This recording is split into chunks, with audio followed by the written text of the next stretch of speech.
So please keep it going for Arianna, everyone.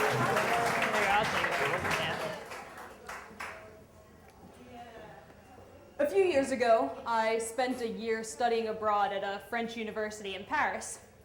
And that's the kind of experience that's really transforming. It makes you realize what matters most, what you miss about home sweet home.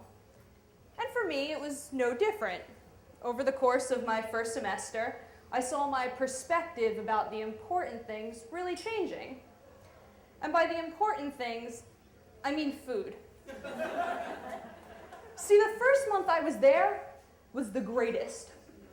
I was picking up a fresh baguette on the way home every day. I was pairing it with French wine, French cheese, croissants for breakfast, crepes for dessert. I was having a rotisserie chicken with some nice roasted potatoes for dinner. It was great. I loved it.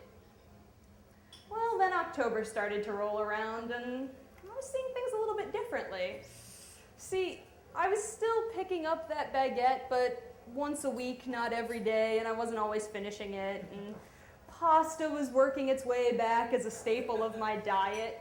And when I went to the grocery store, I was getting into these big negotiations, like looking at the Pringles display and thinking, well, it's wasabi flavored, so that's kind of different, right? That's not American. It wasn't like I was going to McDonald's. Well, then November came, and I gave up even that, too. Because after all, McDonald's is the only place open on Sundays. What are your other options? And every other meal that I had was coming out of a box of Special K. That rotisserie chicken that seemed so charming back in September was a pretty poor substitute for a proper Thanksgiving turkey.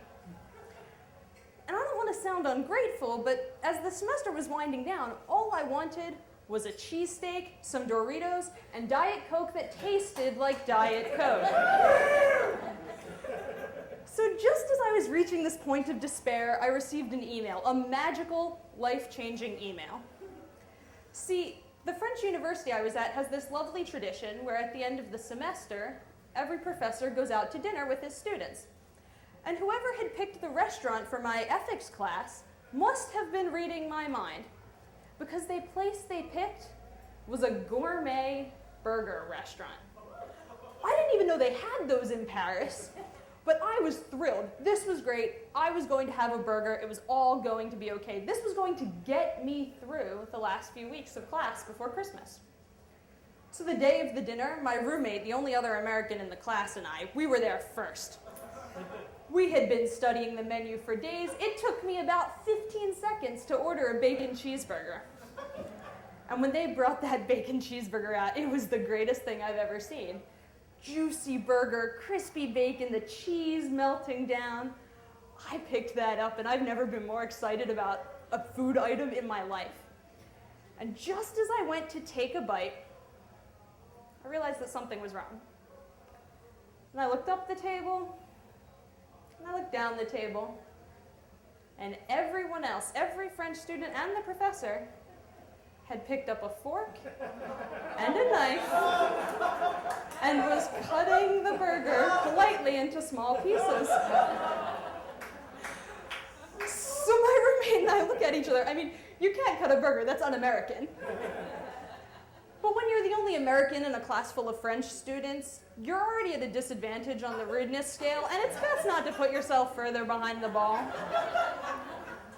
So we had no choice.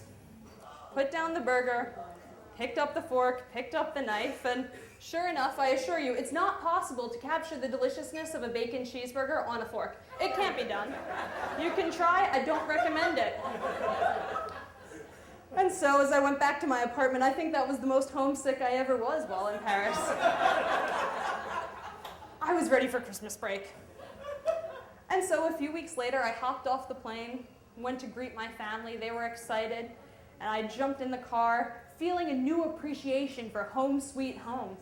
I got in the car and said, let's go eat now. Take care. Arianna, everybody.